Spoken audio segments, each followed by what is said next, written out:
Бәріңе сәлем. Бүгін мен сендерге телефоннан қалай шапка жасауға болатын, превью жасауға болатын көрсетемін. Менде компьютер жоқ, өзім телефоннан істеймін, сол себепті телефоннан Photoshop жасау. Ол үшін бізге осы екі приложение керек: Pixellab және Photolayers. Pixellab ол ары қарай кейін көрсетемін, ал Photolayers фотоларды қию үшін керек. Мен алдын ала Photoshopқа арнайы фотолар жазып қойдым. Бұлардың ешқайсысын қиюдың қажеті жоқ, тек мына телефонды қию керек. Бірде-бір бола берсін. Осындай, Кейін код дегенді басу арқылы біз оны қиямыз. Бірінші, ең оңай түрі авто. Ол бірдей түсті заттарды бірден жоқ жібереді. Міне былайынан. Кез келген түс бірдей түсті ме, сразу жоқ болады. Маған осыны қолдансам қазір болушы еді, бірақ сендерге көрсетіп алайын. Келесі маги. Бұл да бірдей түстерді жоғалтады, бірақ та былай істеу арқылы жоғалтады. Сол маған жақындатасың, бірақ бірдей түстерін жоғалтады. Әрине былай істеп кетсең, ол өшіріп жіберуі мүмкін. Дегенмен де осыны да қолдануға болады, тек бірдей түстерді осылай жоғалтып отырасың. Так, қарап қойын шартым. Енді келесі manual. Бұл кәдімгідей деп қиятын, кәдімгідей деп өшіретін сияқты. Бұл кейде бірдей түс болмай қалған кезде қолданасың. Бұлай жақындатып ап, уақыт көп кетеді әрине. Дегенмен деп қиып отырасың. Шеттердің бәрін осылай қиып аласың, кейін маджикпен деп өшіре салуыңа болады. Кейін мынау. Мысалға сен байқамай мынамай қиып отырған кезде қолды өшіріп алдың делік. Кейін мына repeater дегенді басып, осы жерді қайтан басынан ететін болады. Қолды ғана басынан етеміз деп міне. Әрине бұлай размерін бәрін өзгертуге болады, бұлардың бәрін. Келесі зум. Алыстатып жақындату. Мыналармен алыстатып жақындатуға да болады бәрібір. Зум негізі қажет жоқ нәрсе. Болды. Ал мен онда автомен шеттерін жоғалта салайын. Бітті сосын. Міне көріп тұрсыңдар, шеттері кішкене мынандай ақ. Бұлар қала берсін, кейін мына жерін жөндеуге болады. Осылай шеттерін тазартуға арналған зат. Бірінші дәреже кішкене азайтады, екі тағы да күштірек.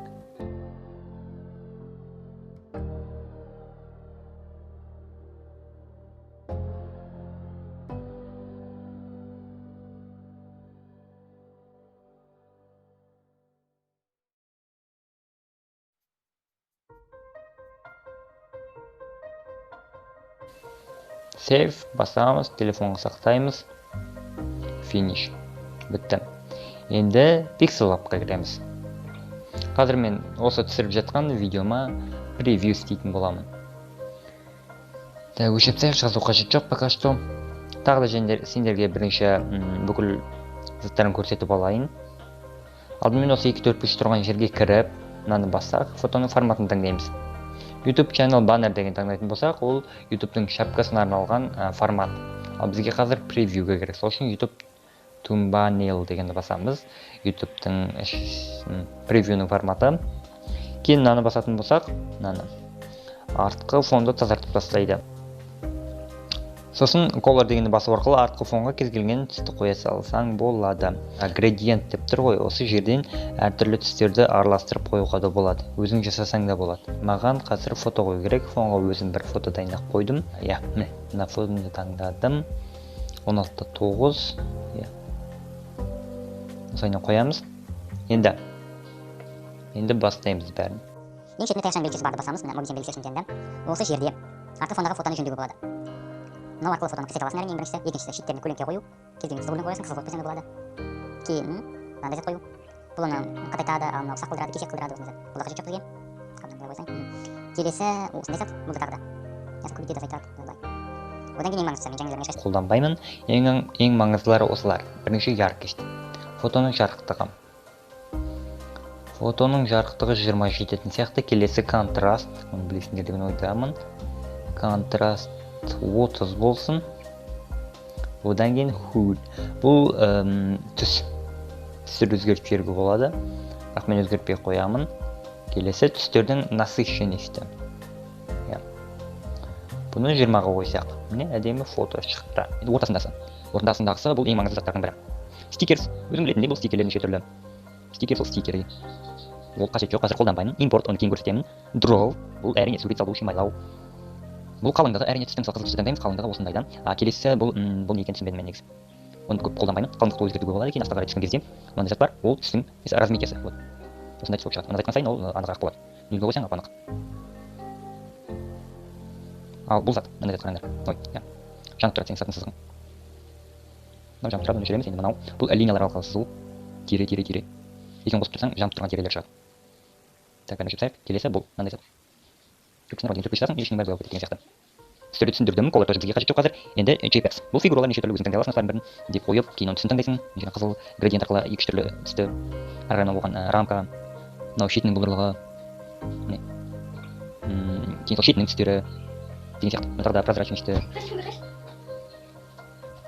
Ол да қажет жоқ. Ол неше түрлі стрелкалардың түрлері. Осындай міне.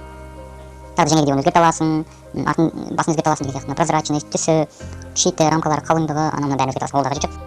Бағанағы импорт деген затқа қайтып келейік. Превью істеуге осы импорт қажет. Импорт арқылы біз осы фонның бетіне фотолар қоя аламыз. Қазір маған осы телефонның фотосы керек, бағанағы қиып алғаны бұл емес, және пикселлабтың белгішесі керек. Қазір мен жерді пикселлабты алайын. Бірде-бір, жоқ бірде-бір кішкентай екен. Осылай. Пока что шетте тұра тұр. Кейін тағы импорт, сосын мына жерде қиылған телефон.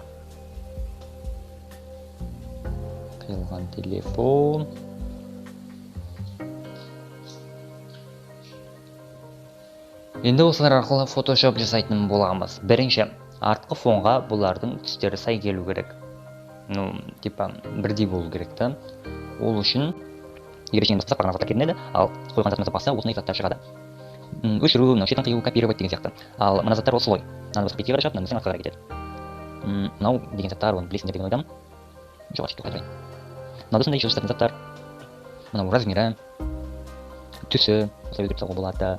Текстурасы тағы да осы заттың бетіне басқа фотоның қосып қойсаң болады. Прозрачность, рамка, мен ақ рамка қояйын бұған. Ақ рамка, так, 5 жетеді. Кейінен мынау қию бағана сияқты қиюға болады бұл жерде де. Типтеп қиюға болады. Бірақ мен өзіме анау ыңғайлырақ, және бұл жерден қисаң шеттері анау қалуы мүмкін. Ал бағана жерде шеттері қалмайды ешқандай. Бұл да қиюдың бір түрі. Әрине де пресс айтуға айналдыру мүмкін. 3D, фотоны 3D істеуге болады. 3D-ның алыстығы қасып айтып алайын, көрмейтіндерге 3D екендігі міне 3D фото. Оның созамыз деп қысқартамыз. Қысқартқан соң освещениесін тартуға болады, айландыру тағы да. Мынау оның көлеңкені олардың үшін дейді, бірақ бізде шетте рамка тұрғандықтан олар ешқайсысы көрінбейді қазірге. Рамка болмаса көрінуші еді. Бұл арқылы сен фотоны деп қисайтып қоюыңа болады деген сияқты. Мынау көлеңке фотоға қойылады. Көк көлеңке қойсаң да болады, жанып тұрған сияқты болады, типа қызыл көлеңке. Мен көлеңке сол көк қоямын, кішкене жанып тұрған сияқты болып тұрсын. Теңге келдік. Мынау да көлеңке, бірақ ішке қарай кеткен көлеңке. Оны көк қойып қойсақ, иә шынында жанып тұрған сияқты болып тұрады. Шыға берсін. Мынау осындай қылып істеу. Бұл қажет жоқ маған. Ал енді бұны артқы фонға сай келтіру үшін колор фильтр деген кіреміз. Осы жерден бағанағыдай контраст, яркость ананы бәрін түгендеуге болады. Мен бұның ішіне қараңғылау қылайын.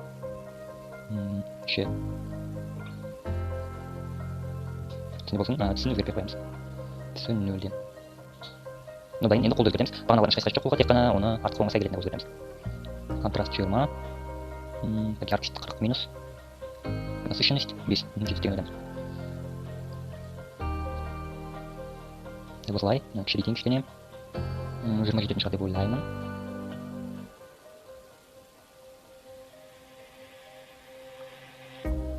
Мұнаны осылайына қояйық, иә. Міне. Таптық. Енді осыны телефонға қоямыз. Онда бізде телефон қысайып тұру керек екен, былайын тұра ма? Қию арқылы оны зеркалить ете салайын, сосын қисайтамын. Былай қояйын. Кейін шаптан оған келтіруіміз керек. Шапкамыз превью екен ғой, превьюдан келтіруіміз керек. Артына қарай солайға жібереміз, шеттері шығып тұр. Пока что телефонды мынаны болып қойып тұрайық. Жақында толастық. Бұл келмей тұр, шетіне қойып жіберейін рамка.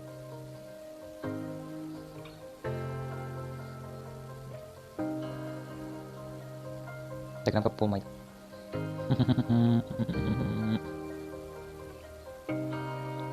Оны қасып кетем. Бұны тартып қояйын бірінші.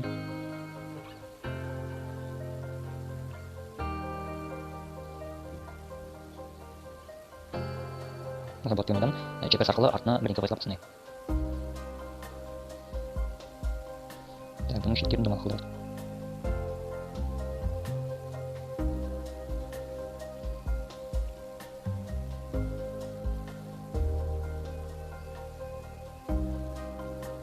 Болды, ақ келіп тұр. Шапқа қоя тұрсын, ақты келдіріп ойын қазір. Бес қылдырып шықты. Тура келді. Бұл қоя тұрайық.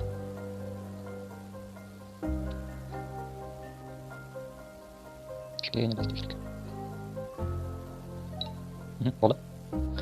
А деген әріпке басып, жазуды қоямыз. Және жазуды өзгертуді бәрі көрсетемін.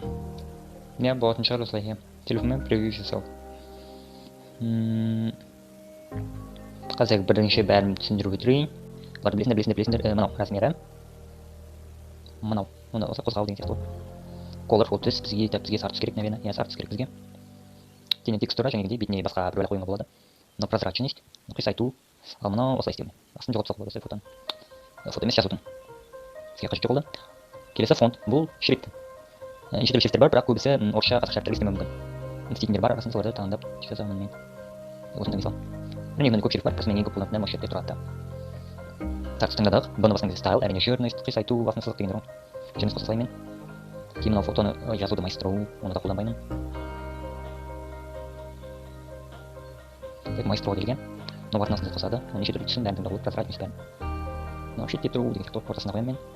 Әріптердің арасының қашықтығы, тоже ара қашықтығы. Мынау керек деп ойлаймын маған. Бұл рамка. Ақ.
Сонымен превью дайын, превьюді осылай істейді. Енді шапка істеуді көрсететін боламын. Шапка істеу үшін де бағанаға бірінші приложениялар арқылы қиып алсаңдар болады. Бірақ мен ештеңе қимаймын, жай ғана көрсете саламын. Енді формат. YouTube channel banner деген таңдаймыз. Сол кезде YouTube-ның шапкасына келетін формат таңдалады. Бұл YouTube-ның шапкасын өлшеу үшін. Өздерің көріп тұрғандай, ортасындағы ең қараңғы жері ол шапканың телефоннан көрінетін жері. Кейін екінші ашықтау жері ол планшеттен көрінетін жері, одан кейін компьютерден, ал толық фото тек телевизордан көрінеді. Бұны мен өлшеу үшін аламын, так жүру қойып, бүкіл экранға толтырайын, прозрачный қылып қоямын кішкене. Өзім көріп отыру үшін жай ғана блокқа қоя тұрамын. Болды, әрі қарай енді шапка жасауға кірісеміз. Тағы да осыны таңдай салайын. Осыны алып берейін. Тағы да көйтеміз. Бірақ мына артына қарай қояйын. Жоқ, кішкене жоғары қарай. Телефоннан осы жолдың ортасы көріну керек. Және қылып істедім. Қайнақ тұр. Енді шапкаға жазу жасаймыз. Мысалға каналдың аты Photoshop телефон. Photoshop болып аталсын мысалға. Бағанағыдай тура жазуды жөндейміз. Мен мысалға қызыл түс таңдайын жарайды. Кейін шрифт. Так, я осы шрифтен берейін. Кей жеріміз қосаймыз ба? Жирный қоспай қояйық. Жанатын немесе көлеңке. Бірақ мен бұнда жанатынға сыйлайын. Болады. Былайынан тағы қызыл. Болып тұр. Рамка қойып берейік қой бұл рамкамен. Ақ рамка. Мықты кетті ақ рамка. Осындай каналмен осындай болады. Жақта тексті тура ортасына қоямыз. Бітті. Енді көрейік. Дұрыс келіп тұр ма, қалай көрінеді? Я тура ортасынан көрініп тұр, фотошоп деген жазу. Әрі қарай. Шапка фотошоп деген жазу тұрмас үшін шеттен бір екілік қосылуымыз керек. Ол үшін. Так, блоковый айтайын. Ол үшін импортировать етеміз, шетіне мысалға пикселардың величесін. Кішірейтейміз да мына жаққа қарай. Оны да жанатын қылайық. Так, ақ. Жанада болып көк. Или тағы көк. Көп болып жанады. Екінші шетіне аламыз біз телефон мүмкін, я. Телефонды аламыз. Оу, жақсы идея келді маған. Міне. Мынандай идея келіп тұр маған. Фотошоп деген жазу. Осылайынан тұрса, қалай ішіндерге, міне, осылайынан тұрса болады. Ол бір түр көрінетін шығарды көріп тұрсыңдар ғой, бірақ ол секем түрден көрінеді, ойкем түрмен телевизордан көрінеді. Тағы да бұларды соңғы сай келетіндей қылып бағанағы жүзінде болады әрине. Қазір тағы не қойса болады. Так. Тағы не қойса болады. Мынаны қойып қойса болады мысалға. Не үшін екенін білмеймін, жай бос тұрмас үшін. Осында қарай. Құртыра берсін. Бітті, енді. Бәрін пока что блокқа қоямын. Мынаны бетін шығарайын. Я, міне осылайынан көрінетін шапка. Енді мынаны басып, я төрт шығыра берсін. Кейін қара түсті таңдаймын. Ескертілген түсті бола берсе болады, қара болу міндетті емес. Осы шапканың форматы бойынша интернеттен жазып алған. Астыңғы жағын қара қылып тастаймыз. Кейін үстінде тура солай. Міне бітті, осындай шапка болады. Енді мынаны өшіре саламыз, мынаны блокқа қойдырамыз. Міне осындай әбдемі шапка болды, тура жаңағыдай. Сохранить етеміз, шапканың форматы келіп тұр. Енді оның телефоннан немесе компьютерден қалай көрінетін көрсететін боламын. Шапканы превьюді қалай ауыстыратын, қалай қоятын алдыңғы видеолардың бәрінде көрсеткен болатынмын. Арнаға кіріп көрсең болады.